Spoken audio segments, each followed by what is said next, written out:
And now, weighing in out of the blue corner, Josh the Punk Thomson. 100%. And on the other mic, he weighs in from the red corner, Big John McCarthy. Well, welcome to the Weighing In podcast, where we have just an absolute crap ton to talk about. There have been fights going on, fights from Paris with Bellator, fights from Saudi Arabia with the heavyweight championship, and then the UFC from the Apex Center, which they need to get out of, so they can bring fights to the fans and have people going to the fights instead of just having a couple people. But they do put on some good shows there, and there's some good fights, and there were some good fights tonight. But let's get into this. You just got back. What kind of shirt are you wearing right there? Wow. What does that a say? Wahoo Golf, buddy. A Wahoo Golf, but you weren't in a Wahoo. No, I know. I was in Mexico, but Cancun. my boy owns this company. They do some great polo shirts. They've got some casual wear like this. They're killing it, man, out there in Oahu, man. I absolutely. He's got a ton of celebrities wear his stuff. So, of course, he sent it to his favorite celebrity, Josh Thomson. And Whoa. Did you actually call yourself a celebrity? yeah, I just got to feel like I'm an A-lister all the time. Yeah. John, I just got that from Cancun, bro. There it is. There it is. I don't know what they did with my hair in that one photo. Look at that. What is that? What is that? Oh, my God. That's a giant lump on your head, They did man. that shit. I don't know. That is That's not how horrible. my hair has ever been. That is absolutely. I feel like no, they put it is somebody not. else's. I will admit that, but that is just horrible. That's horrible. Yeah, I should sue them. I can't believe I signed that card. I'm gonna stop signing that card now. Exactly. Speaking of all the put a fights, big go ahead. monkey bump on your head. No, speaking of all the fights that we had, though, man, I almost got a fight with the flight attendant. I almost got a fight with the checkout people. You're not supposed to fight anymore. You're not getting paid. I almost went back to the hotel to fight everybody there that said I had to be there at the airport at 4 a.m. because it was so busy. And then I showed up. It was a damn ghost town. My flight wasn't until 8 o'clock, and I was there at like 3:46 or something. And I walked in. It was dead. Just dead. Like, no, there was barely one person there at the TSA check through. And I was like, what the man? And if I had to check a bag, which I didn't have to because, we've learned over the years how to travel without checking bags. Never. And if I had to check a bag, I would have had to wait there anyways till 6 o'clock when the attendant shows up. So I didn't have to check a bag, so I was able to go through security and, get some food and do whatever. But kind of sounds like my New Year's Eve in LaGuardia. I heard about, was it? Ghost town. Yes. Yeah, the whole time I was stuck there. I was stuck there because I couldn't leave because I didn't have any ID, so that was partially my fault. That was all your fault. I left my wallet at the goddamn CBS George, studios like an do you see what he did there? It was partially my fault. I didn't have an ID. No, you left your wallet at the Starbucks. I'm not saying it was no. The leaving of my wallet was completely my fault. Partially my fault that I couldn't leave because, they wouldn't let me back in, which is partially their damn fault. Man, these airlines are getting ruthless, man. They literally sent me a message going, hey, your flight's leaving early today, so you will miss it if you don't come early. And I was like, okay, they're going to leave 15 minutes early. So they have this new disclaimer. But did they? They did not. But did they? They did not. But, John, they have left early. One time I was flying, I flew through Utah. We left out of DFW. I flew through Utah. And there was a storm that delayed us out of DFW. We landed. We were one gate over from our flight to the next gate. We landed. We saw them close the door. I'm like, you guys knew we were on the flight. It was midnight when we landed. They knew, so we had to stay the night. I've got me, the two kids. Then I also, it was not just me. There was like other people that were on that same flight that missed that flight too. But they let them leave 20 minutes early. I'm telling you, anymore. I flew out to Arizona for my son's graduation, and every flight, every one of them, delayed. Sat on the tarmac for an hour, delayed. I'm just like, this is why I am so tired of flying. They don't give a shit. They don't care anymore. Not at all. You know what's not at all. What's weird is I felt like they cared so much more pre-COVID and then during COVID. As soon as COVID ended, they're like this. They're like giving us the birds during COVID. Are you kidding? They don't care. Were a pain in the ass during COVID. Oh no, I thought they were amazing during COVID because no one was flying. Oh my God. I mean, they were rude. Like wear your mask.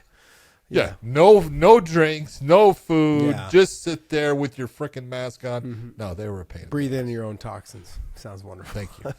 Yes. Hey man, we had a great time. Podcast Dave. He got hitched over the weekend. Congratulations to Podcast Dave. Dave, you absolutely hit way above your batting average ability. Yes, I don't know what Tanya sees in you, but God bless her. She is a sweet, kind person for taking on someone as retarded as you. You, my man, you absolutely hit the damn payload. I can't say the same for Tanya. Tanya, you're a nice person for taking care of the disabled. You know, it's funny is Pat McAfee just did a show yesterday or the day before, and he's talking about how they keep bringing the word retard back. And John is bringing it back. You know, I want to. My wife actually hits me when every time I say it. I mean, it's just like, we grew up saying it. You know, it's funny because I got friends that live up. They're from Boston area, Massachusetts, and Mass, and they're like, "That." We just always called each other that, didn't we? Yeah, retard. Yeah, you're a retard. It's so funny. There's nothing wrong with that. No, I think if you know what the context is. Okay, let's be honest. Do you ever say it to someone that is disabled? No, absolutely not. I mean, well, I don't know. I've said it to you a say couple it to times. People. Well, you I've said it to you. Could be right, but you say it to people that they're just they're acting like they're disabled. Oh yeah. We've got a lot of friends too that are like that. Oh, I got a lot. I've had my moments, John. I think a little bit more than I'd like to admit. I've had my moments. Exactly. Super good. All right, but hey man, let's go ahead and get to these fights. We got a lot. We got the Bellator fights from Friday. We were going to talk about the Usyk and Tyson Fury fight. We'll drop that in the middle, and then we'll talk about the UFC. Let's just go in order. Boom, straight. Let's go in order. Let me tell you guys this. So I mean, obviously, I was the best man at the wedding, and I want to say that I dropped a pretty good speech, man. I'm pretty happy with myself. You did? Yes, I did. Yeah. Yeah. You know me. I like to really get a little cry. to really get, I like to love to get a little cry in there every once in a while, bro. It's so hard, man. Did you get a cry? I got a little cry. Yeah. Normally I go to the laundromat or something like that and do a little. From Tanya or from Dave? There. No, I cried. Not them. You cried. I got the little crybaby eyes that came through. Oh, so you got a little teary eyed. Yeah. You know what got me out of it though was all the girls go, "Oh." He's so sweet. Oh, I felt like when I was on air talking about Rumble, man, and John had to pat me on my back. And that was horrible. You all right? I'm like, that was hard, man. That was hard for me. That was hard. Tough. He was such a good guy. Yes, he is. I got to ask you a question then. Since I did his fights with DC, both of them didn't go well for him. Yeah. Who are you rooting for? That's a rough one, ain't it, man? Well, that's one of those ones you just go, man, good luck to I absolutely did. Absolutely. And he even, we know it was great. DC never really cared. Like DC was one of those guys. He didn't care whether we supported him in the gym or not. I don't know. I never got that feeling from him. He was always just like, yeah, I'm going to fight and I'm going to be me. But Rumble actually reached out to me probably like 3 weeks before. He's like, hey man, he's like, I don't want you to feel awkward, that we're fighting. I'm like, I said, I go, it's a little weird, I go, but he's like, brother, this is a fight game. He's like, it's a sport. That's all. And he was so understanding about it. He's like, I like DC, man. He's like, there's no hard feelings. He's like, I'm going to try and knock him out. He's like, but hell yes. He's like, and he's going to try to take me down. Well, I don't know. The second fight, I Anthony know. Had me Yeah. Totally confused. I was like, what are you doing? No clue. Yeah. But that first fight, though, he's like, I'm going to try to knock him out. He's going to try to take me down. First fight, he almost did. Yeah, I know. He hurt him. Yeah, he had him on. He hurt him. He was like almost vertical, like parallel with the ground. I was like, what the hell? DC was on ice skates. All right, let's talk about Bellator from Paris. They had a championship fight with Patchy Mix in a rematch against Tiger Magomedov. Oh, my God. Amateur hour around here. I can't help it. Look, it's Andy Foster. Andy, I'll call you back later. But that was You could pick it up. You want to talk to him? No. Let's go right now on air. Can't do that on air. I get in trouble. You would love it. Andy, welcome to the podcast again. Welcome. Okay, That's it, man. All right, go ahead. So we had Patchy Mix versus Magomedov. Yeah, in a rematch, you're taking a look. It's always different. It's always, people figured it out. I really thought that after the whole fight was over and Patchy Mix is talking and he's sitting there saying, I thought he would wrestle me more. I'm like, why? Yeah. What are you talking about? You thought he would wrestle me more. That's where he got caught. So his ability to keep you from taking him down would be the smart game plan for him, and to use the striking that he has, because it's actually good. He's got good spinning attacks and stuff. Why would you think he was going to be wrestling you? I don't know. I was confused by it, but let's be honest about the fight. It actually was a tough fight. Both ways tough to score. Very close rounds throughout. Little things making the difference. There was the one question, that even, Dan and Hardy and Chael, you got a guillotine submission, Josh. A guillotine submission that a guy is in trouble. It's deep. He's fighting to get out of it. He's going to his side to get some space in there. And he makes his way out of it. Great job.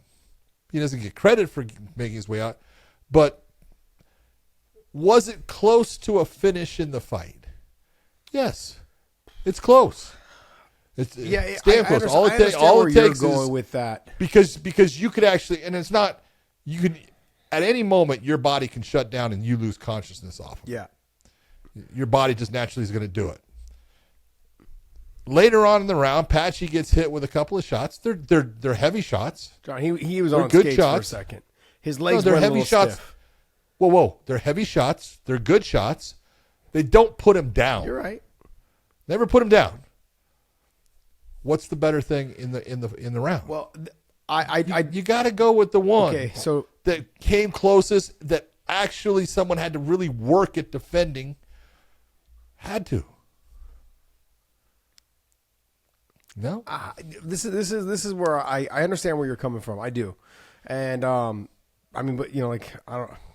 When you invented that rule fucking 30 years ago, it's irrelevant now. Okay, so we got to go with damage. So no, I'm simply saying. Look, I remember the conversation a little bit with Dan and with Chael. I do remember some of that conversation. Dan was leaning towards the striking, correct? Yeah. Yes, and Chael was Chael was leaning towards the grappling. Yes. The reason why I kind of would lean maybe towards what Dan was saying, let's hear it, was because sure, it's tough. You've got to squirm and get but how, as a referee or as a judge or anybody watching the fight, we don't really know how tight it was. That's the only thing. Like, whereas Khabib, right? We knew it was tight against Dustin Poirier. He flopped to his back. He flopped to his side. His side, yeah, and then the legs. Same as what Magomed did. He still was on top. He still got his head out. Same on top. as what Magomed did. He still got his head out on top. He did this. Same thing. He was down on, flopped to his side to get out, and then Patchy brings him back over. And you look and you go, I do understand where you sit there and you say, look, the punches rattled his brain. True, it did. But you can't sit there and say that the guillotine, once it's off, it's no big deal. No, you're sucking wind for a while. And your heart rate has jumped up how many beats per minute? But the thing is you're making the assumption that it was that tight. That's it. There's no assumption. Yes, John. No, not on that one. You don't. Not on that one. Did you talk to Magomed and ask him exactly how tight it was? Was he gurgling? I absolutely did. I did. I absolutely talked to him. I did not talk to him. Talk to him. He doesn't speak English. I talk to him all the time. Very broken. Very broken. I just look at it and go, hey, you can tell when something is tight. You can tell when they're just relaxing in there. I do understand that, but look, there are times when it gets tight when they squeeze, and there's also tight where they try to figure four the body like Mix was doing and trying to stretch him out. It gets tight for a second, but it's not like, okay, I'm in danger. You've got to maybe turn your body a little bit to turn your chin. The turning of the body is not always true. It's not always because it's super tight. It's just to turn the chin to loosen it up so I can get my chin clear. Now, what Khabib was in, he was in where he just had to abandon ship.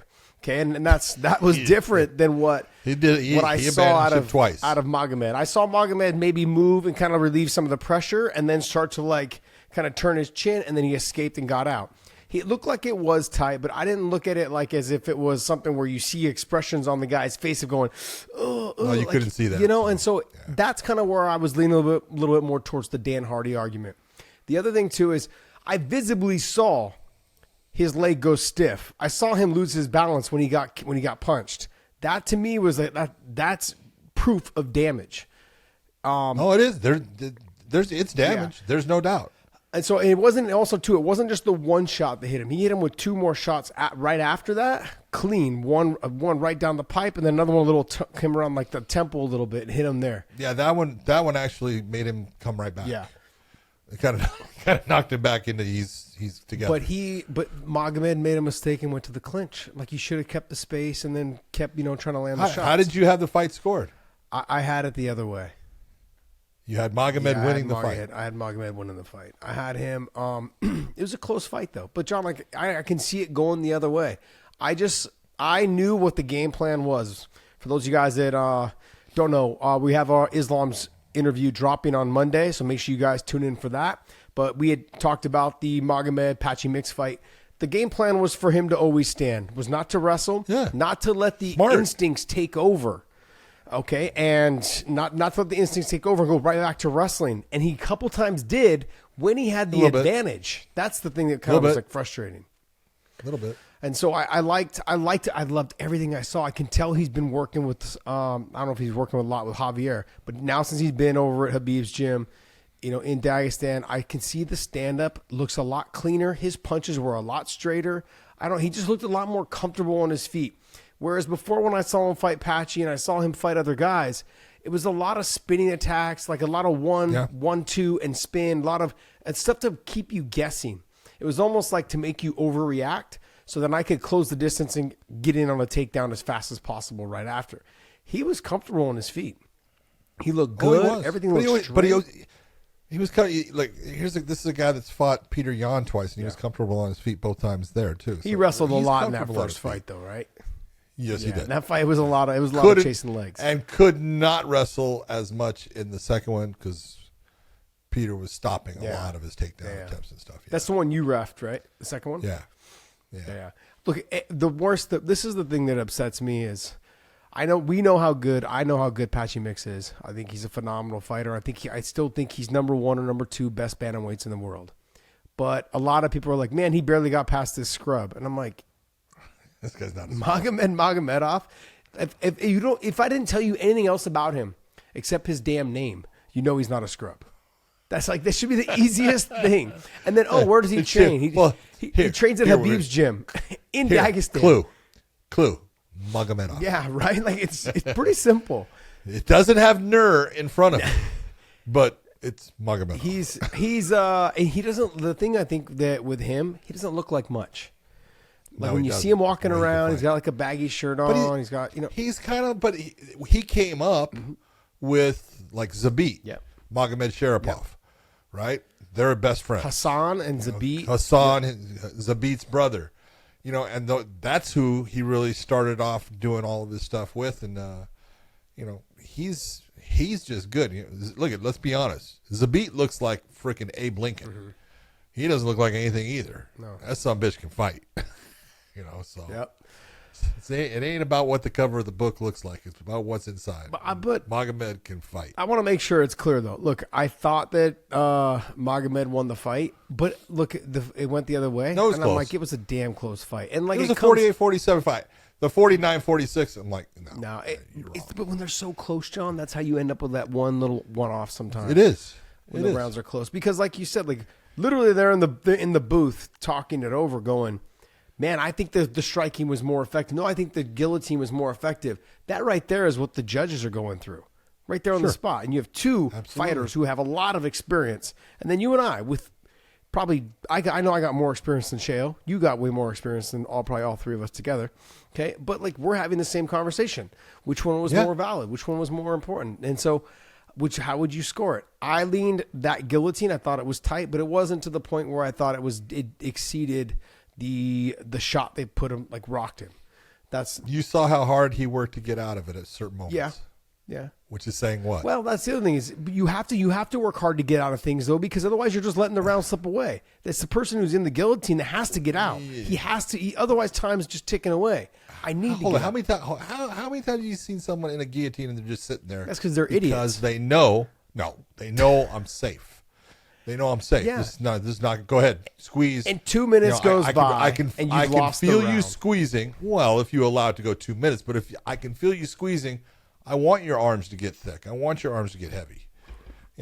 That's also part of a game plan as far as, hey, if you get caught in this and you're safe, and you let him squeeze. So for me, I look at it a couple different ways. You got a guy, right, like Jay-Z Cavalcante. When he had me in the guillotine when I fought him, I knew he was squeezing. I knew that he's got muscles for days.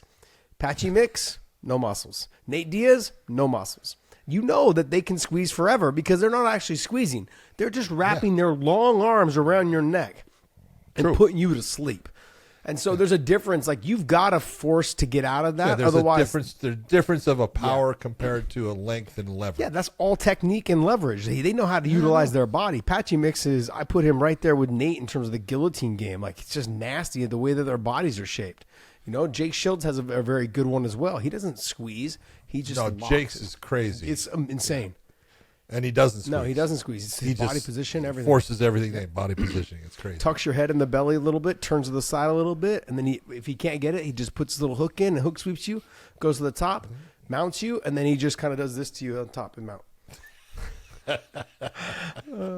I love me some Jake Shields, man. Yeah, I've been there. He's a great guy. He is a great guy. All right, so Cedric Doumbé comes back from the splinter incident, the sliver in the toe, and he takes on Jalil Willis. He looked good. Yeah, he did. Look, he's a confident son of a bitch. He looked really good. I liked, you got to figure out he had a shit ton of pressure on him with where he's fighting, with everything that's expected of him, and with what happened in the last one. The last one, it's his fault. He can sit there and blame it on Mark Goddard all he wants, but this is the rules. You didn't understand the rules, and that's a problem for you, and that's what ended up making it to where. Yeah. Why? I have a question though. Why he was in France when that happened? Yeah. Someone there speaks French. Explain the rules to him. Oh, dude, hold on. I'm not saying that wasn't gone over. I'm saying he didn't listen. Yeah, obviously, because he doesn't care, and I'm just going to go fight. And so when someone says, "Hey, if this kind of thing happens, don't sit there and stop and show me," because now you're asking me for a timeout, and I can't give you that. Yeah. He ended up losing it, but he came back against Jalil. Jalil the pressure I thought was going to be more on Doumbé. Yeah. Jalil was absolutely just too amped. A head case, man.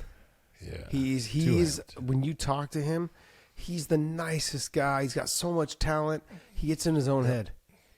Yep. He absolutely. We've known him for years doing his fights over at Bellator. He gets in his own head, and like he's his biggest enemy.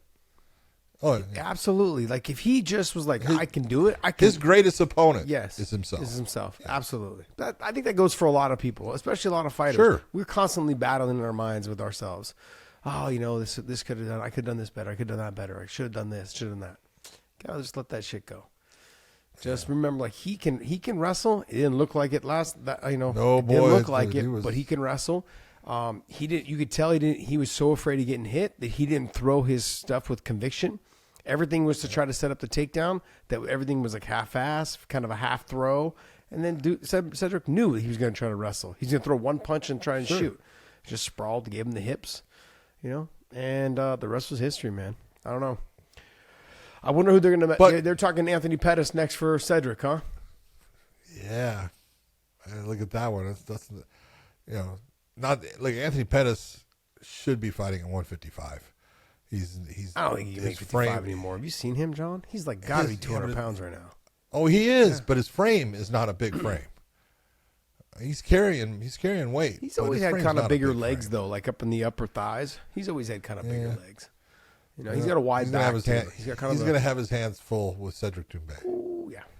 It's going to be an MMA fight though, so. Yeah, he's going to have his hands full. That's a tough fight. I mean, he knocked out Stephen Thomson. Oh, I'm not saying he can't win. Yeah.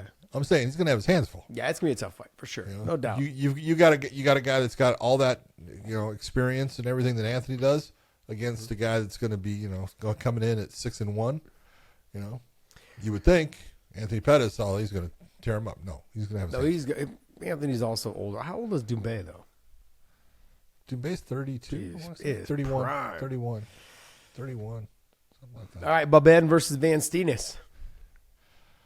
Look, we both have really liked Costello Van Steenis. We know how good he is. He's got that mean streak in him. It's just a matter of him performing. And this was a good performance by him. Babene is strange. He does a lot of awkward things. He's got a weird stand-up. He's got a very good ground attack. His submission are put on really well, fast, and he had no problem with him at all, in that fight. He just took over from the a minute in. You could tell who was in control of that fight and who was having problems, and that's what Costello's supposed to do. I saw that there was a little thing out there by Douglas Lima saying, "Oh, that's a guy I beat." And they're not going to be paying me to fight because my contract's too much. If they're not going to pay him, why are they not just letting him go? He's not the only one. I know. I've heard it from freaking Gegard. He's not the only one. It's like the 185-pound division is the division that's – because they don't have it. John, it's just a bad look. They don't have it. It doesn't matter. They're not fighting in PFL. They're fighting in Bellator. True. So Bellator has it. So, you need to fight him. And so he's like, look, I'm going to be just sitting out, I guess, for the year and just collect my last paycheck on my last one. They're going to eventually have to pay him because he's coming off the win, right? Yeah. Yeah, he's coming off. Yeah. I don't know, man. It's just not a good look. You've got guys like Gegard. You got guys like Douglas Lima. Douglas Lima's a pillar of Bellator. He's one of the original faces of Bellator. Been there forever, welterweight champion. How many times? Yeah, and so I don't know. It's a very weird vibe right now. I think I've had so many fighters reaching out to me, so many people asking me about certain stuff, and I'm like, look, I wish I had some more answers for you. I wish I could say anything, but you know what though? You're gonna have to sit and talk to the upper brass over there and see what you can get out of them because it's not a good look though. I can tell you that. No. We need to talk about that. All right. But I believe Costello was Douglas's last fight. So yeah, he's got a good point of, he's number one, and I just beat it. Well, Van Steenis now will get the title shot against Johnny Eblen. Yeah, Eblen. Yeah. That's an interesting fight to me. I mean, Johnny's going to be able to wrestle him. Yes. Johnny's going to be able to take him down. I don't know if Johnny will be able to control him because Van Steenis is pretty good at getting back up to his feet. But he's also fights a little reckless and careless. It makes the opportunities a little bit easier to get the takedowns. And that's the one thing I've always liked about Van Steenis is that he just fights. You can tell that he fights because he enjoys fighting. But he doesn't always fight smart. He'll leave himself out of position because he's overly aggressive. If he doesn't fight smart against Johnny, he ain't gonna win. And you better have some damn good cardio to push in the rounds 4 and 5 if you make it that far. Well, and we've seen if there's been one problem with him when he fought, Fabian Edwards. Yeah, he beat the piss out of Fabian in the second round. He came out in the third round and just was he's awesome, dog tired. Yep. Yeah. Same thing with John Salter. Remember, he didn't fight smart. Remember, he got taken down in the third, but then he didn't do anything to really try and get up. He just kind of hung out. No, he almost. It was the third. He got taken down multiple times by Salter, first and second. There you go. Third round, he was actually coming on, and you look and go, he had gas there because. Got it. That's one of those tough ones. But he's one of my favorite fighters to watch in Bellator just because he goes for it, never tries to let it go to the judges. He's always trying to get the finish. Definitely enjoy watching him fight. And obviously one of our best breakdancers, in Bellator, Yves Landu. Now he's fun to watch. He comes to fight. He does some weird things. That little stand-up where he did a little flip-up and then came up with the backhand or the punch. Popped it up with the backhand? Yeah, get it. Yeah. The whole crowd was like, whoa. I love that type of stuff. Look, he beat a good fighter in Bilharinho is good. I was surprised when Dana White didn't take him off of the Contender Series because he had a beautiful head kick knockout, and they didn't take him. But nice win by Yves Landu. But let's go to Archie Colgan against Thibaut Gouti, because Archie Colgan, he looked good. He just dominated that fight. He beat the damn living piss out of Gouti in that fight. I mean, it was like, you know what, you did somebody wrong and now you're paying the price kind of whooping. He just took him down and just manhandled him. There was nowhere for Gouti to go. Beautiful performance by Archie, because Archie's that guy we've seen him in the stand-up where he says, I wanted to be on my feet. I wanted to, practice. I know I can out-wrestle people. And he's right. He can. He's got great wrestling. Super strong, super explosive, fast. He shoots double legs from far away like we say you can't do, and he gets it done. So, he looked fantastic. Yeah, he reminds me of the Muscle Shark. He's a star. Yeah, he reminds me of the Muscle Shark, Sean Scherr. Yeah, but he's more exciting. I'm just going to be honest. Yeah. Sean had that thing about, there were times when he was just, more of a controller. Yeah. Archie Colgan, he doesn't control people. He beats on them. Yeah. Sean, the second stint, when he came around the second stint, he stood more, had more exchanges. When he was the lightweight champ, he was he stood more. But Archie, like, he also, when I talked to him, I was like, why are you standing so much? He's like, because these are all the easiest fights I'm going to get right now. So I better work on my stand-up now. I was like, you know what? That's actually very well thought out.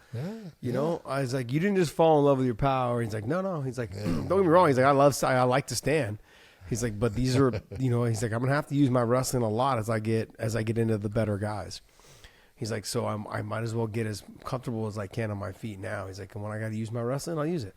That's very well thought out, very well planned. Like, he had a strategy. Right when I said it, that's what he said right away. It wasn't like he had to think about it. He knew, this is what my purpose is. I'm training with a purpose. I'm fighting with the purpose.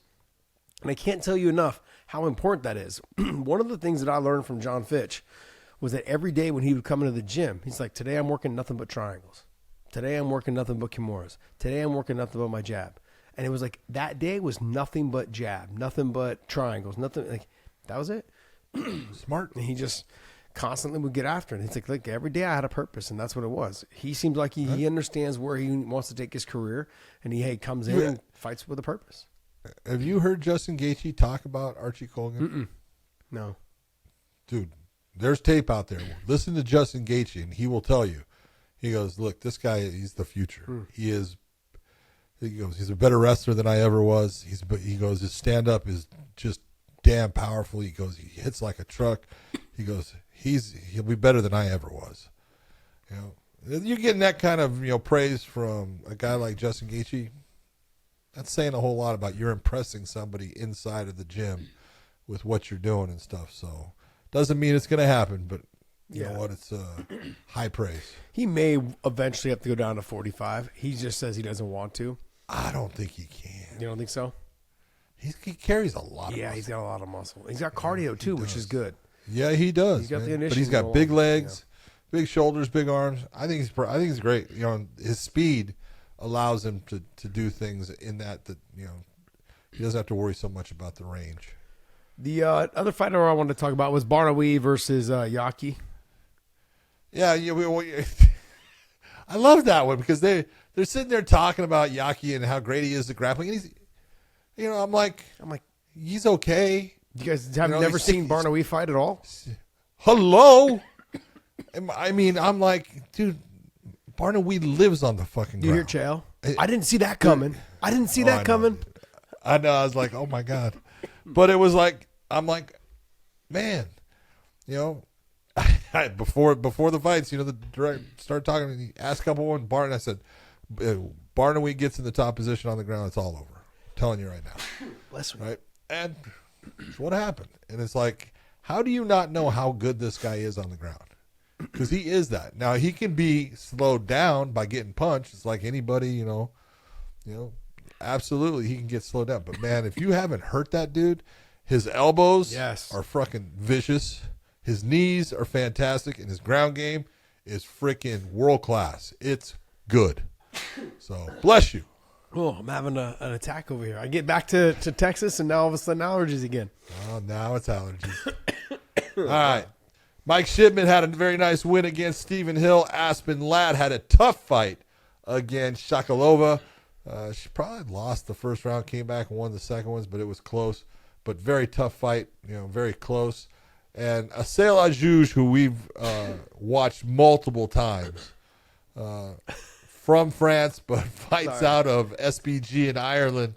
Dude, he's getting better and better. Everyone there at SBG talks about him, talks about how good he is, what he does inside the gym, who he does it against. And he looked fantastic against Bruno Fontes. That's a guy that, the PFL, Bellator, whoever, they need to put some marketing behind because he's going to be someone that is going to be up with the best. My farm needs the earth, the air, and the water. I get my energy going on Element Electrolyte Drink Mix. Clean, good-tasting energy that feeds me like I feed my plants and animals. And after a long day on the tractor, when it's time to shoot the podcast, I drink Element so that I can stay energized and stay salty. Let's get it on.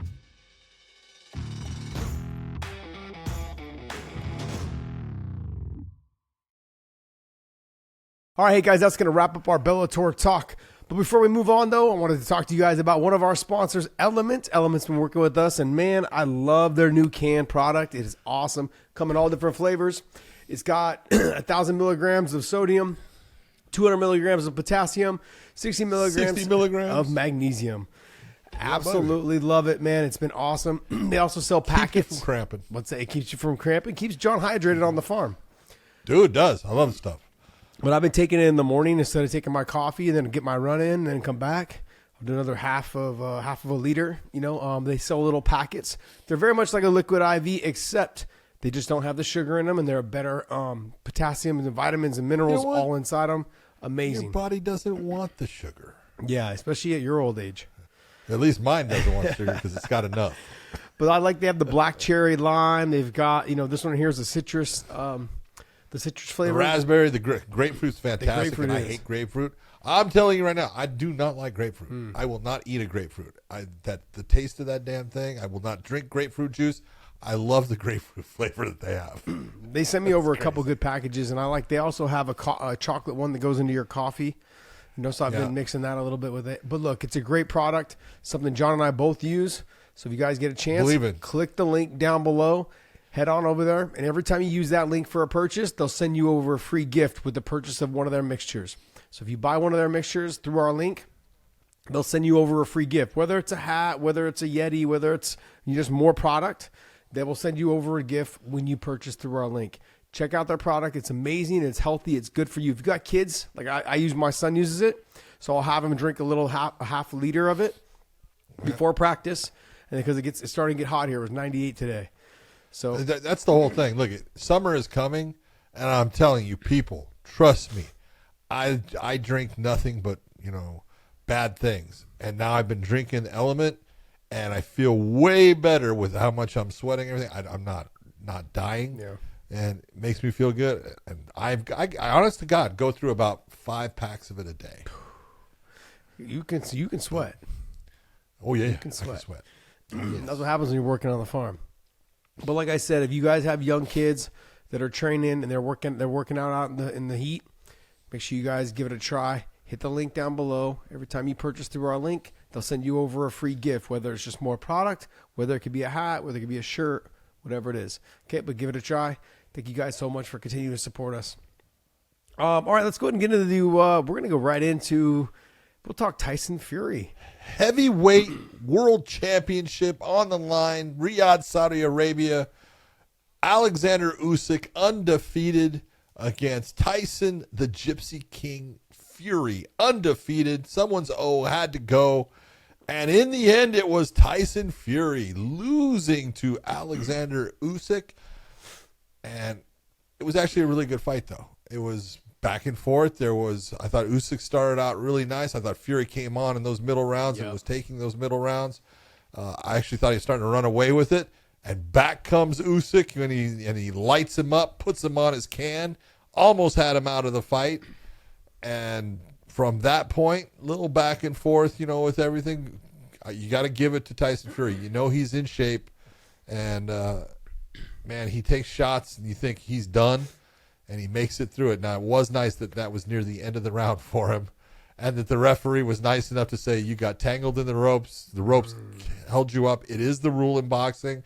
It's the right call by the referee, even though a lot of people could say you took the time that Usyk could have had in landing more shots and possibly putting him out. Exactly. That's exactly what I was thinking. Yeah. So I thought when he stepped in, because he didn't go down, I thought that he was stopping the fight. No, I knew he was. I knew he was saying he was caught in the ropes. The ropes held him up, which is that's a knockdown. Yep, I understand. Where I'm at on this, though, is that, look, I had Usyk, I think, rounds 1 and 2. And then Fury started running away with it up until round 8. And then round 8. Somewhere like that. Usyk had a good round 8, had a great round 9, where he was able to get the drop. And then the last, 10, 11, 12 round, a little bit of back and forth, but I probably gave them all to Usyk. Maybe. Nah. It was close. I looked at it in the end. I think I had it scored like 116, 112 for Usyk. I was surprised that someone had it for Fury. I didn't. I was like, man, I don't know how you have that fight if you're looking at it for Fury. Yes, he had those middle rounds and he was looking good.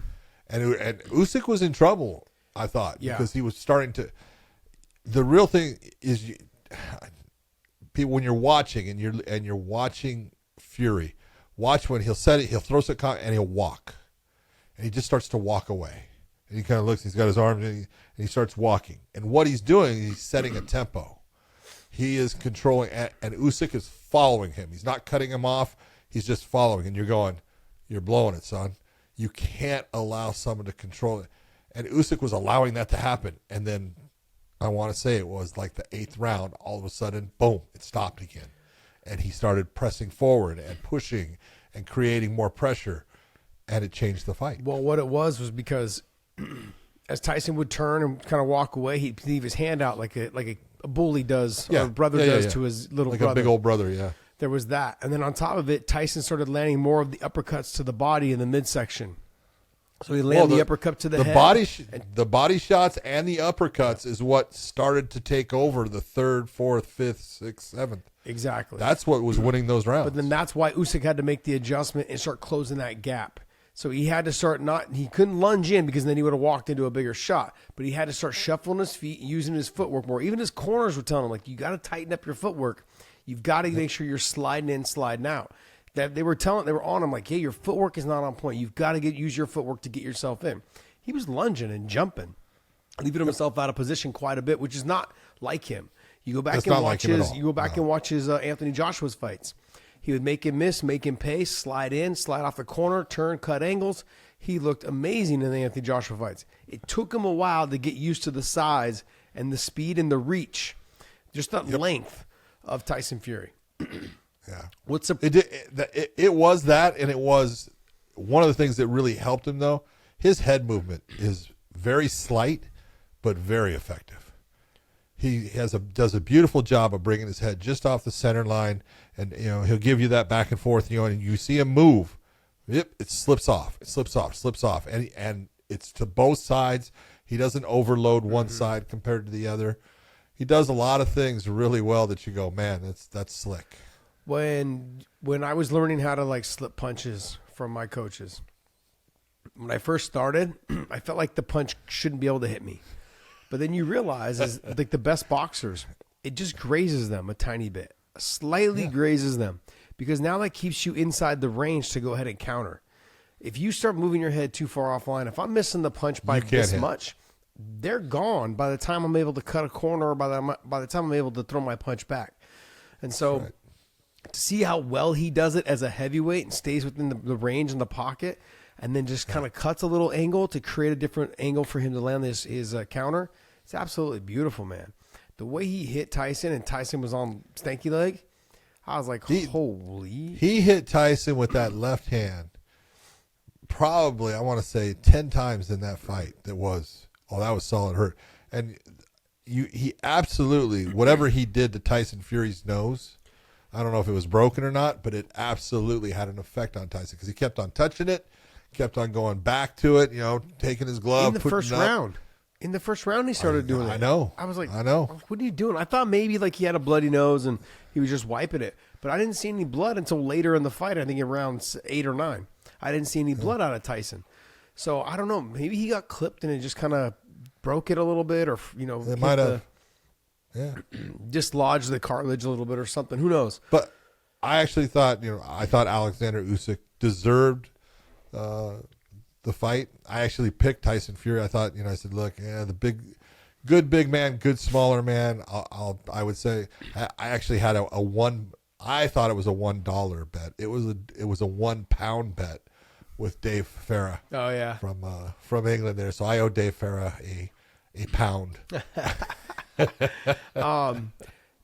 What surprised me though with Tyson Fury is that he didn't start using until round 3. He didn't start using his clinch and start hanging on Usyk at all. Yeah, no, exactly. He didn't use it till round 3. I thought that was going to be a big part of it. He didn't use it till round 3 because we talked about this last week. He didn't use it till round 3, and then he also got away from it like rounds 5, 6, and 7. Then he started trying to use it after he was already in trouble. And so I'm surprised. I think, and then I heard some communication inside the ring. They were saying, "I'll see you in September." So there was an automatic rematch no matter who won. Both guys got a thing where the automatic rematch. There will be a second fight between the two. Good. And after that whole thing, I'm okay with it. Absolutely. You want to know why? Because I know we're going to get a better fight the second time. The first fight was a good fight for heavyweights. It was a good fight. Yeah. I'm looking forward to seeing a better fight because now the filling out process is over. Yeah, Usyk, you know exactly what he brings. You know what he does. You know where he's strong. You know where has openings for you. Mm-hmm. All good. Well, John, I sat up here and I said, look, Usyk's going to be able to get in and touch him. I didn't think he had the power to hurt him, and I was wrong. He did. Yeah. He did a great job. He's a 230-pound man. He can hit. Yeah. Let's say that. People get all, he's a 40-pound weight difference. Yes, there is, and that is a lot. I'm not saying it's not, but if you're over 200 pounds normally and you're a heavyweight fighter, you can swat pretty well. I mean, he's undefeated. he's doing something right. Yes, doing something right. Especially I don't know if have you seen the list of people that he has defeated? I haven't. I mean, it's absolutely insane when you go down the list and you look at the people that I mean, Anthony Joshua twice, Derek Chisora twice, Chaz Witherspoon, Tyrone Spong, which cracks me up that he actually fought Tyrone Spong, Tony Bellew, who was a tough son of a bitch. He normally fought cruiserweight, but he was Usyk was a cruiserweight.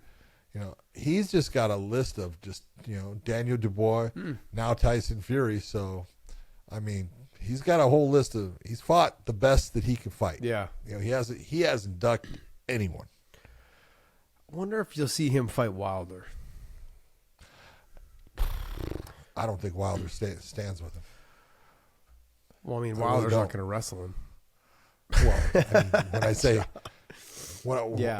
Wilder is a big punch artist, no doubt about it. He's got a great right hand. Usyk's too smart. Yeah. He moves too well. He's too slick, and he's going to nullify the right hand. So that means that Deontay's got to win it with his left hand. I just don't see it happening. But I mean, he's got the power. He's got the power. Yeah. I mean, but anyone sleep. I know Wilder's on the downslide right now. Just I think mentally and stuff. He's not. He hasn't been as sharp as he was before the Tyson Fury fights. He fought Joseph Parker in Saudi Arabia, I believe, and Joseph Parker, Joseph Parker's a good heavyweight, from Australia, tough guy. He just dismantled him. Which made a whole lot of people go, maybe Tyson Fury isn't everything that we thought. If Joseph Parker did that to him, and so, and it could, there's so many variables in there. Absolutely. Who knows? So we'll find out. Well, Tyson Fury is an anomaly because it's very rare you have a guy that size with that type of speed. And he also doesn't box like a traditional boxer. There's a lot of backhanding that he does, which I thought was illegal. Yeah. He likes fighting off his back foot. No, you're not allowed to backhand. But he does do it, though, John. He slaps with the back of his glove. And so he tries to be slick about it. And he slides, when he does that, he slides his hand down. into the glove, less of the glove. Yeah, like just to flick the glove out. Yeah, yeah. Who knows? So, but I enjoy watching him fight. He's always fun to watch fight. I felt like in the earlier rounds, he was having a little bit too much fun in rounds 1 and 2. He started seriousing up in round 3. He was just kind of like making a lot of faces, kind of dancing around. And I know that's the way he is, but you've got to realize who you have in front of you. He's not undefeated for no reason, And did you hear at the start of when they were doing the face-off before the start of the first round? He said the same thing to Usyk that he said to Francis Ngannou. Time to go to school. Ooh. I was like, ooh. I want to stop saying that. Yeah. It's not a good luck charm. All right, hey, we're going to get into the UFC talk, though. And, John, what was your thoughts on this card? Overall, some of the fights were really entertaining. There was a couple that I was really impressed by that we'll go over. Angela Hill, I thought this was going to be a tough fight. Pinheiro in her last fight looked so freaking good, and Angela Hill putting on the first submission of her entire career, I thought it was awesome and stuff. But we got to talk about Lerone Murphy, because here's a guy that has been through a shit ton in his life. Not so much his career. His career's just been interrupted. He was shot 3 times. He had to survive that. He got shot in the throat and everything. Ends up, where he gets hit on a bike, goes through a car windshield and stuff, and just destroys, his scalp and stuff. And 17 months off from fighting from it and stuff.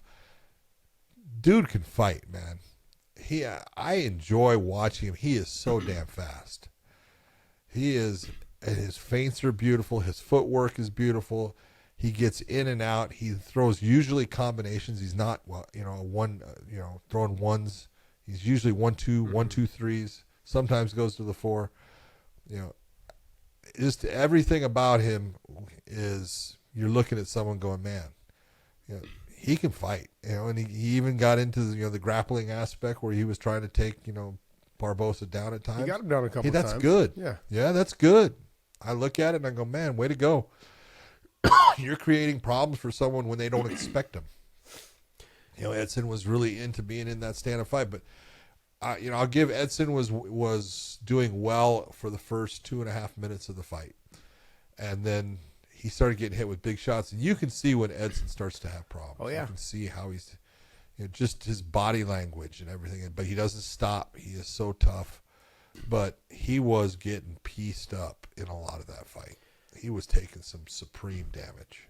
John, you can speak from experience. How many fighters have you been in there? Like, all of a sudden they start getting hit, they're like going to autopilot. Yep. That's exactly what he does. He just has that glossed over look on his face, and like his lower lip kind of just hangs, and he's always kind of touching his gloves and like kind of holding one glove up over the other one because his shoulders feel heavy and arms feel heavy because he's taking damage.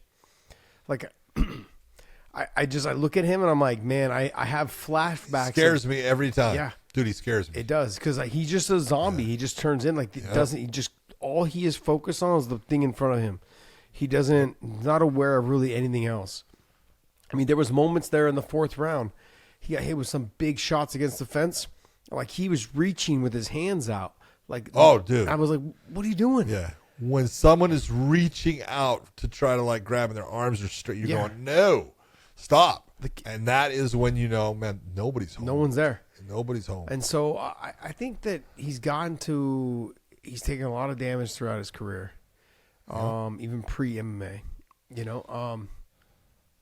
and he's just, the fights that he has gotten just fucking annihilated, and like Khabib and then Tony, and just fights that he has had where he's had success in them a little bit here and there. He's landed some good, clean, hard shots.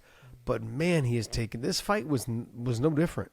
This fight, he took a lot of damage in this fight, a lot. Other than the up kick, the up kick that he had at the end of the first round, that was sweet, and it hurt. That hurt. Murphy, no doubt, it hurt him.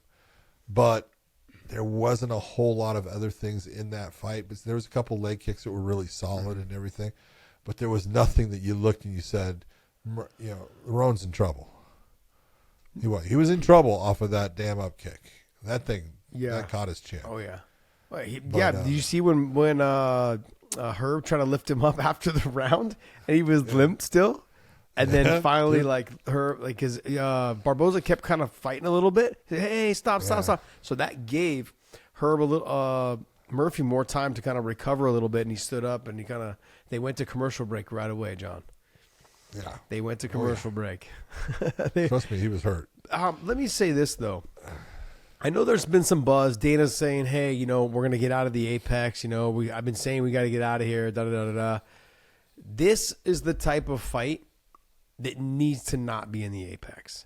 This fight had so much more to offer with a crowd. It needs a crowd. It needs a crowd. Absolutely. Like I felt like I was watching two guys spar. But the shots they were taking, the kicks when Barboza threw a couple body kicks and you could just hear the slap. That spinning back kick to the body would have put me down for a week. Yeah, I could push your belly and put you down. No. No, you couldn't push my. You couldn't put. Well, the right spot. Yeah. Oh, what's that? The little sourdough. Yeah. That's it. Little Pillsbury Doughboy. Pillsbury Doughboy. Yeah. I look at Lerone Murphy, man. He's got power in his hands. He had a good game plan coming in. Don't stay in kicking range. Stay in boxing range. It was very evident that he had more power in the hands than Barboza did. Barboza's got good tight stand-up in terms of his boxing, but he's so kick-heavy that he doesn't utilize his boxing as much as he should to set up his kicks or to finish with his boxing after he kicks. And so it was like once he was able to land some hard shots on Barboza's output slowed way down. And he started fighting off of his back foot. And if you go back in history and watch Barboza fight, all the guys that are able to put him on his back foot are the ones that have success. When you let him take the center of the cage and walk you down and be first, it's not a recipe for success. It's a fucking disaster. Well, you got to figure since the end of 2017, he fought Habib. Mm-hmm. It was the last fight I did in the UFC, and he took a huge amount of damage in that fight. He really did. I was so impressed at the time that he kept hanging in there, because people may not understand, but fighters, they'll quit, and when I quit, they'll sit there and they'll wait for you to stop the fight, because you'll tell them, hey, move, and they don't move, and it's because, hey, I'm not moving, go ahead and stop the fight, and as I would say it to him, hey, move, and he would try to move, and you go, I'll give you more, because you've told him in the back, hey, as long as you're trying, I'm going to let you go. But you figure since that fight, he's had, close to 15 fights, and I would say he's won maybe 5 of them. Yeah. That's where you look and you go, and he's had a couple of good wins. I remember he had the Americani fight. That was a good win. He had the Shane Burgos fight where they were back and forth. It was a great fight. He took a lot of abuse in that fight from Shane, and in the end he got Shane and knocked him out with a hook, I think. But this is where you're looking and you're going, you're getting 1 win and 2 losses, 1 win and 2 losses, 1 win and 3 losses. I'm not saying that's exact, but he looks great. Josh, he walks in the cage and you look at him, you go, holy shit. Yeah, I know. You're a goddamn anatomy chart. Yeah, exactly. Okay, I mean, he looks, he's 38 years of age. Looks like he's 28. Yeah. I mean, body, but it's not so much the body, it's what's running the body. It's taken so much damage over time that the body can't run at the same, pace that it used to, based upon the thought processes there. And he goes into almost what you're saying, that zombie. And you can see it. So I'm starting to worry about him a little bit. I love watching him. He's been an unbelievable fighter, but I don't want to see him take losses and damage the way he took in this one. He took a lot of damage. Yeah, Barboza's going to have to hit up Keto George and ask him what he puts his body through to see if he can get him to run at high octane for the whole 3 rounds. Right, Keto? Huh, George? We're going to have Barboza hit you up to see what you're running your Your Ferrari on there, that body Ferrari. Definitely. I can get him whipped into shape. Yeah, you can. Dude, there's not a doubt in my mind, George. Not a doubt. No, Not not a doubt in one my doubt mind. in my mind. You'd have him prepared, baby. That's right. Never seen a bumper sticker or a Ferrari with a bumper sticker on it, right? That's right. All right, we got Chaos Williams versus Carlston Harris. Man, that's, we talked about this, and Carlston Harris, he's a hell of a fighter. He's good. Yep. But we said, the one thing about Chaos, he got power. And he proved it, one shot. That one shot. The follow-up definitely had an effect too. But the one shot put him down, and it put him down hard. And you look and you go, man, that's what makes Chaos Williams fun to watch. He's not the technician that you're going to see in other guys. He is a, tough, brawling, powerful guy that he's got snap on his punch, and if he connects, he's going to put you out. He's also got heart, though, man. I've seen him in some fights where, things aren't going his way, and he hangs in there. Mm-hmm. He does not give in, and the guy, I'm saying, when you look at Carlston Harris, that guy, we talked about it. There's I feel like his lone loss in the last bit that I could talk about was Shavkat. He's good, and freaking Chaos Williams put him down, put him out. That was a hell of a performance. Yeah, like we were saying, Chaos, he thrives off the chaos. And in this fight, there wasn't much time for the chaos to happen, but he was creating it. He was patient. Yeah. He was patient. But when he went, though, he went hard and aggressive. There was no kind of let me just feint a little bit, let me do this. No, he was like, no, you step in, I'm throwing. Okay, and if you back away, I'm going to step in and I'm going to throw again. He knows what he's good at. He knows what his bread and butter is. He knows where he's at. Yeah, and so I thought I expected it to be a little bit more, but then Harris just left his chin up in the air and it was all over. You can't, when you're fighting someone who's stocky like that, and when you're fighting someone who's strong and has power, you got to keep that chin tucked. Chin's got to be down. Themba, how do you say his last name? Gorimbo versus Brahimaj. Yeah. It was not a good fight. It was not a good fight. It just wasn't. Yeah. I mean, but like he said, look, Brahimaj's a tough fighter. You got to just fight him whatever you can to get the win.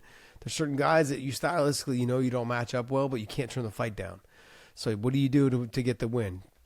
Okay, we got the win. Let's move on to the next one. Yeah. You're not making any fans, but like even Thumba said, it was a bad fight. It wasn't an entertaining fight. No, it wasn't. There was a lot of clinching, a lot of pummeling and stuff like that. He was the one that ended up with the better positions throughout most of it and stuff. He deserved the win. And just look at it was a pretty boring fight. Yeah. This is one of those ones when you're looking at a card, you say, okay, what's that card? Well, because of that fight, it's going down to that. That just happened. Adrian Yanez versus Vinicius Salvador. Oh, man. It's funny. I was talking to someone, and they were listening to the show, and they said, yeah, you were talking about Yanez. And Yanez, he got beat by Jonathan Martinez on the feet. He's not that good on the feet. Right? And I go, you know what you just said? Yeah. He got beat by Jonathan Martinez. You're right, he did. Jonathan Martinez is goddamn fucking good. He is good. Look, Yanez on the feet, he's got fucking pop. He's fast. He fucking comes in and out. He's got good head movement. Anyone can get caught. Anyone can get hit with a shot that puts him out, puts him down, gets finished off. I look at Yanez as someone, he's got a lot of growth. Oh, absolutely. Still coming. And the fact that he's working out, Yves Edwards is his coach, and the fact that he's working out with guys like Rafion Stotts, who's helping his wrestling and making it to where he is just improving in those areas. Man, he's got so much time left. He's freaking 30 years of age. Yeah, we're so quick to rush these guys and make them feel like that they need to be world class at 28, 29. There's only a few people that can do that. And what I mean by a few people, I mean guys that have grown up in Dagestan that are literally doing Sambo from the age of 5. They've been doing Sambo is nothing but MMA with a gi top on. and some shoes, some leather shoes, like shoes, shin shin guards, like it's a headgear for a lot of them. Yeah.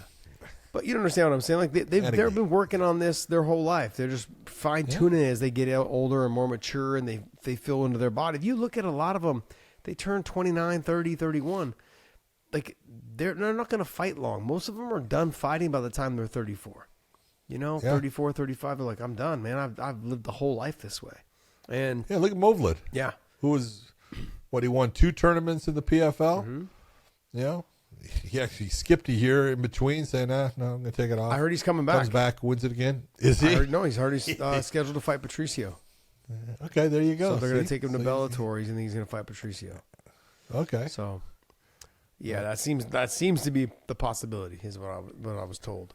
Boy, if that's what they're doing, someone's screwing up. Why? Because Aaron Pico deserves that damn fight. I would agree with you. Yeah. I would agree with you. Yeah, I agree. I had heard that that they were in talks with Movlid about coming back to fight Patricio over in Bellator. So, there was a fight on here. Angela Hill. Yes. Angela Hill. You got to talk about her against Pinheiro. Okay. Look, Angela Hill has become a true mixed martial artist. She started off as she was nothing but Muay Thai, stand-up fighter. Had no wrestling, had no ground. All of these fights, she's 17 and 13 now as a professional. Mm-hmm. All of those fights are in the UFC, mixed martial arts, because, her couple that she had in the Ultimate Fighter, right? But all those fights are in the UFC. And at this point, she has absolutely established she's good everywhere. She can wrestle. She's got a submission game now. She's actually got a submission on her record. She submitted somebody. Her stand-up is absolutely stellar. She will throw down. She cuts beautiful angles. She does great things when she's standing. She kicks at the right time. She's fun to watch. I've always loved her attitude in fighting. I've always felt bad that a couple of times I thought she kind of got a little screwed. I mean, it's got to be like at least 4 to 6 times. Yeah, I mean, she's got 4 or 6 losses on there that possibly shouldn't be on. Could have been wins. Yeah, should have been wins. Could have been wins.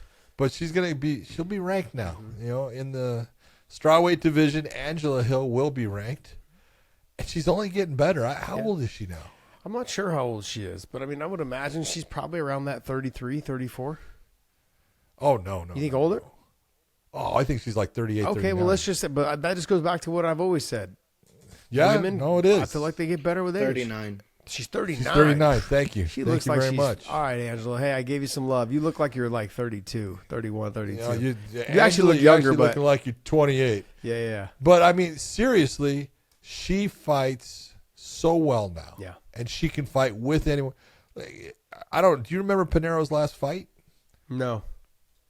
Oh my God. I'm trying to remember who she fought. But man, she was just, Amanda Ribas. Ribas. There you go. Thank you very much. Oh, that was her, the one that they stood and traded? She lost that on a spinning wheel kick, but the one before that she won was against Michelle Watterson. Michelle Watterson. Yeah, there you go. And just fun to watch, explosive, tough. And I thought, this is a tough fight. On the ground, you know what? She might be better than Angela. Nope. She slapped on that damn guillotine, and it was on. I'm like, look at there. That's awesome. So I just want to give as much praise as I can for Overkill, because she deserves it. For Overkill. I love it. She's awesome, man. She got the right energy. She's got the right personality. I think earlier in her career, it's just from me on the outside looking in, I got the idea, I got the perception of her of just, she loved it so much that she was out there just having fun and wasn't really caring. I know we all care about winning, but it wasn't like high on the priority list for her. It's like, I get to train all the time with my girls, with Jessica Penne and everyone. Like, and I'm out here having fun. I'm fighting. I'm in the cage. Like, I'm living in San Diego. San Diego. Yeah, you're in San Diego. I'm like, you're living the dream, man. You really are living the American dream. Not bad. And so I got that feeling, but I feel as of lately she seems very just focused on, just going out there fighting a good game plan, not fighting reckless and careless. A lot of times she lost some fights in the third round because she did something stupid. Whether it was taking a chance, yeah, just making mistakes. And I get it; it happens to all of us. But she's got all the talent, man. She's good. She's got great footwork. She's fast hands. She can wrestle. She can stuff takedowns. Now she's got her submission game working on point. So, she's 39. But like I said, these women, man, they get better like fine wine inside that cage. I'll tell you what, they do tend to continue up compared to men. So we all fall down. It's a good point. That's a Josh Thompsonism right there. Okay, so then there was the what was the fight? Gosh, man, what was the fight? There was the female. Oh, Vidal and Gatto, where the fight was stopped because of boob punch. Yeah, the fight was stopped because of a boob. There was a punch to the boob. First time that's ever happened, at least in the UFC, from what I understand. So I wanted to give it an honorable mention. And well, okay, let's get into some of the background of this because women boxers many times wear chest plates. Yeah, like turtle shells, right? Yeah, so it's a plastic thing, and so when women's MMA was coming up, we had giant discussions about this thing because they wanted the women to wear,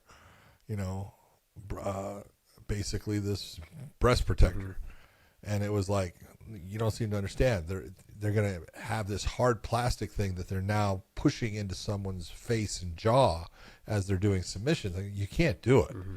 I said, I'm not saying that I wouldn't know, but I'm sure getting punched in the boob is, not a comfortable thing. And, but I see women, have it happen all the time and it doesn't seem to affect them that much. I've talked to women. Some say, it's no big deal. Some say, yeah, it kind of hurts a little bit. I'm sure you could have the one that,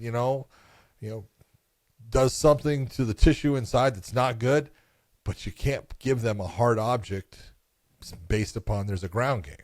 So they decided, okay, they're not going to wear that thing. And then this fight happened. Yeah. And then she gets hit and she kind of like turns around. And it was, again, you take a look at the rules and everything. Like you turn away from the fight is over because you're saying, oh, I've got a problem. And there was nothing illegal done. She can be hit there. And I don't think women are going to start targeting the breast area. If I was, I more would. Now. I would. Abus Magomedov versus Warley Alvarez. Man, Abus looked good. Great. He just dominated. Yeah, and he had gas in the third round. Everywhere. Yes, he did. He just looked really. It was funny. It was Warley came out. And he looked really amped, and he kept he was getting dominated. Comes out in the second round, and he's trying. Gets taken down right away. Third round, and it was like a never ending. It was Groundhog Day. Everything was the same, and he just couldn't stop it. And I don't know. It might be the end for Warley as far as in the UFC. Possibly. But the fight that I want to talk about, because there was a little bit of something going on there with the headbutt, was Carnelossi versus Rodriguez. Yeah, especially when Rodriguez was whipping her ass. Yeah. Can you make sense of this? No. You're winning, you're winning the fight. This is called stupidity. This is absolute stupidity. And you got warned a second before you decided to and then you rose up and then did the second one. Thank you. And that's why you look and you go, look, I was glad that, Mark Smith had the gumption to sit there and say, no, you do something that blatant and that's stupid when this is not one of those, you grabbed, the fence. Or, you didn't know that you couldn't stop the foot of a grounded fighter. Okay. No, everyone knows you can't headbutt. Okay. I took that away long ago. Poor Mark Coleman can be mad at me. Still mad at you. I took away one of his great tools. But you can't do it. And so, I mean, do I believe that Carnelossi was hurt by those two headbutts? No. She was hurt by legal things that absolutely put her in a bad state. That's why she wasn't feeling good or anything. Yep, yeah. I'm sure you weren't feeling good, but it wasn't but for Mr. Rodriguez, I hope you learned a lesson. Yeah, it's a sport, and you follow the rules, and you'll get your win, and that'll be a wonderful time. And you just blew a fantastic opportunity for a win. You were on your way, and You lost your you're bonus not getting money. paid now. Yeah, you lost your bonus money. Bonus money. I'm sorry, you She lost her your money. win purse. She's going to lose her show purse too. Oh, wait, why? She got disqualified. When you get disqualified, that little check that's for your show money, that goes to the Nevada State Athletic Commission. And they will hold on to that and decide if they're going to give that to you. Shut up. Based upon, oh no. That's ruthless. Well, that's the whole point of don't do things that are going to get you disqualified. Damn. We'll take your money. Man, that's some California shit right there. Oh, dude, I look. I've had fights, and I've watched. Dude, Andre Ward was fighting. Rodriguez was his name. I don't want to say Ivan Rodriguez. And Jack Reese, who's a good friend of mine, he was the referee in it, and they were just dirtying it up. I mean, it was getting worse and worse, and it gets it to a point where they both, are fouling at us, and Jack's trying to pull them apart, and Jack gets punched, right?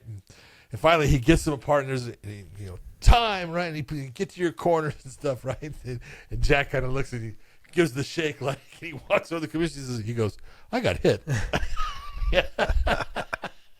but he did the absolute right thing, and he said, he told the commission, and I've done the same thing of, "Hey, I want you to fine that person. What that fine is, that's up to you, but I want to go down that I'm protesting for a fine on him." And then he brings them both in, and he says, "Look, I'm taking 2 points. 2 points from you. I'm taking 2 points from you." And that's where people, well, it's the same thing. What he's doing is he's setting it up and saying, that is a 2-point infraction, 2 points. That means the next time that I take a point, I'm disqualifying you. That's right, which means you are not going to get paid. So, and he told him that right in the middle of the ring. He says, which means you're not going to get paid. So you better start following the rules and start fighting like true boxers in here. Boom. And he started the fight, and they didn't have another problem. Armando, it's like, go ahead. That's a lot of money. That's a lot of money. I wore a shirt in the cage one time and said, "Frank Glamrock is my bitch." And Armando Garcia held my check. Yeah. And then, he ended up taking $5,000. Oof. Was it worth it? Yeah. $5,000. Yeah, it was. God, no, it's not. It was worth it. No, he was, because Frank was sitting court. He was sitting cage side calling my fight at the time. Yeah. And I was like, I was trying to get a fight with them. Coker never let me do it. I was like, hey, let's do it, man. Yeah, I love it. No, it's it's one of those. Hey, look, when they you get into disqualifications, they take your money and they hold on to it. Now, it doesn't mean you won't get it, but many times I've seen where they don't. They'll find them exactly what that amount is. That's so ridiculous. To say, hey, stupid, you better be smarter next time. You want this to happen again? Yeah. That's really what it is. Well, like Armando called me and was expecting me, Armando Garcia was expecting me to like apologize. And I was like, oh, no, yeah. I'm not fucking apologizing. First off, Armando Garcia, let's just be honest. He was a pain in the ass. Yeah, he was. Okay? Yeah. He was an absolute egomaniac. He wanted to feel like he was the boss to everyone. He wanted to feel like he could tell you what to do and control you. And I was like, look, dude, I don't need to fight in this state. I'll fight somewhere else. I don't give a shit. Like, and we just, I don't know. He wanted me to apologize, and I was like, I'm not apologizing. I don't know if you remember, because I only wore that shirt because Frank Shamrock said I was gay on TV. And that's why I wore that shirt. I fought at the Playboy Mansion. He's like, yeah, Josh should come out. And he said he was the first openly gay fighter. He said that while I was fighting, when I was fighting Adam Lynn. Ash Bowman? I think it was Adam Lynn. I fought Adam Lynn I fought Ash Bowman there too. Yeah. But yeah, he's like, oh yeah, Josh came out, and Kung Lee was sitting next to him, and Kung and I were, kind of training together still at the time. And he's like, he's not gay. He's like, I know his wife. It's like, what are you talking about? He's like, you moron. And then he's like, pushing buttons. Oh, no. And so then I heard that. And then my next fight, I wore that shirt. Okay. Yeah. I was like, and Makes I told sense. Armando, I said, look, I still don't know if it was worth $5,000. Still my bitch. Okay. All right, anything else, John? No, that's good. Let's go. That's good. Let's go. All right, Georgie Porgy Puddin' Pie. We're going to wrap this up. I want to thank you guys so much for continuing to support our show. And if you guys can, man, check over at Oahu Golf. Check out their apparel. They've got some bomb-ass collared shirts. And I love the feel. They're like almost like a rash guard material. So like when you sweat through them, it cools you off, or they keep you cool. Kind of like with that, what do they call it? With dry fit? Yeah, it's like a dry fit. Yeah, and they're a little bit like kind of thicker, but like I would say almost like a rash guard. But they sit nice on you, and they also keep the breeze coming through. So I really enjoy their product, man. Check them out. Also, go to the link down below for Element. Make sure you guys pick up some of your packages. Stay salty, my friends. This is the logo right there. There's salty. the logo. Bing, bing, Element. bing. And then there's all your vitamins, nutrients right there that you need before you work out, after you work out. And it also has no sugar. Definitely one of the benefits, one of the biggest benefits to it. And it works, man. Like I said, if you got kids, have them start drinking half of a pack, and then before they work out or before they hit their run, before they play soccer, before they play baseball in the heat, all of those things. Summer is coming in. It was hot today, 98 degrees here in Texas, in Dallas area. So it's getting hotter. Make sure you guys keep your kids hydrated. Make sure you keep yourself hydrated. So head over to the Element, the link down below. Every purchase through that link, you'll get a free gift with every purchase of either a mixer or one of these Stay Salty cans. Beautiful work. Got it. All right, guys. Beautiful. John, take us away, buddy. For everyone out there, I hope you enjoyed all of the fights. There were some great ones over this weekend. Congratulations to all the big winners out there. Congratulations to Alexander Usyk on being the guy who comes away still undefeated in the heavyweight division. That's pretty freaking awesome. And for everyone out there, thank you for listening, and we will see you. Congratulations, Podcast Dave and Tanya. Yeah, Podcast Dave, married man. Tanya, I'm so sorry.